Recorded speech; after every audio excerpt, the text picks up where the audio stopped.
Hello everyone. Today we're going to be installing a cabin filter on a 2013 through 16 Dodge Start. Now this is a pretty easy process that I'm going to show you. The air filtration system for the ventilation system of this vehicle is right here. You got to remove, there's this panel right here. It sits like this. It's got a couple clips in it. You just pop it right out. So let's get started. I'm going to set this up here. So what you're going to want to do is you're going to get a 1/4-inch socket with a 5.5 millimeter socket on it. There's a little bolt right here. It's going to be in the bottom. It pulls this little cover in here. So you're going to go ahead and remove this.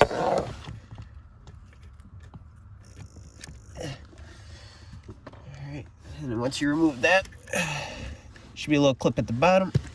Just pop that off. I believe there's a little trim piece here that you might want to remove, just in case if there's another bolt at the top. I think no, there's not a bolt at the top. It just needs to come out.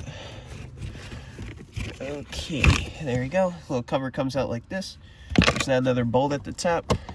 Just pop that back in. And then what you're gonna do, I want to remove the old filter out, but just be careful if it's super dirty. If you have one that's been in here for some time and your car's got a bit of mileage on it. Sorry about my arm being in the way. Just go ahead and pop this bad boy out. This thing's probably been in here for some time. Again, this cover keeps being in the way, so just kind of push it down and out the way, yes, like so. And this dirty thing comes out. This is the one that's probably been in the car forever. I'll show you guys. So this is the old filter. Looks just like this. I'm gonna go ahead. Now I got this from Amazon. It's pretty cheap. Comes in a 2-pack. And it's got that nice, they call this, I'm trying to remember what they call it, I'm trying to remember what they call the certain thing, but it's got these fibers in it that prevent odors.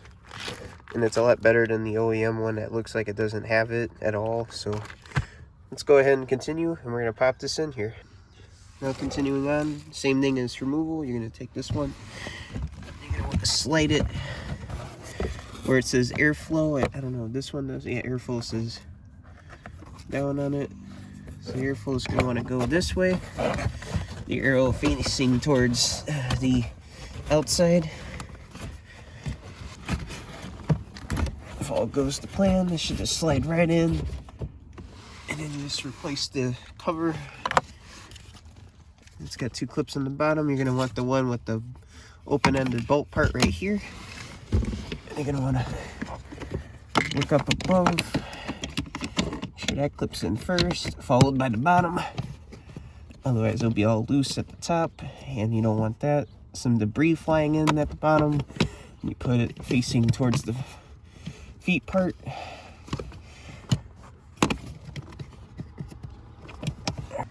Sorry about that. I had a little bit of difficulty with the top part of it.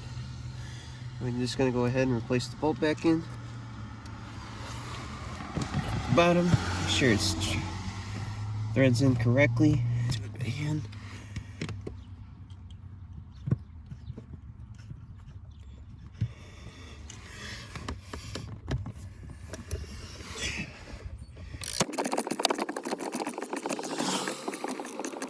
Alright, then after that, let's pop all this stuff back in, like so. Let's pop it back in like that. Tuck the floor liner back in, like so. Stupid neons in the way. And just place this panel back here. Make sure the clips line up. Alrighty, and that is how you successfully put back a cabin air filter and how to replace it in your 2013 through 16 Dodge Start. Now, if you like this video, feel free to give it a like and subscribe for more, as I'm going to be doing more videos with this Dodge Dart pretty soon. Anything from like repairs, modifications, and stuff, so stick around. And thank you all so much for watching. I appreciate you.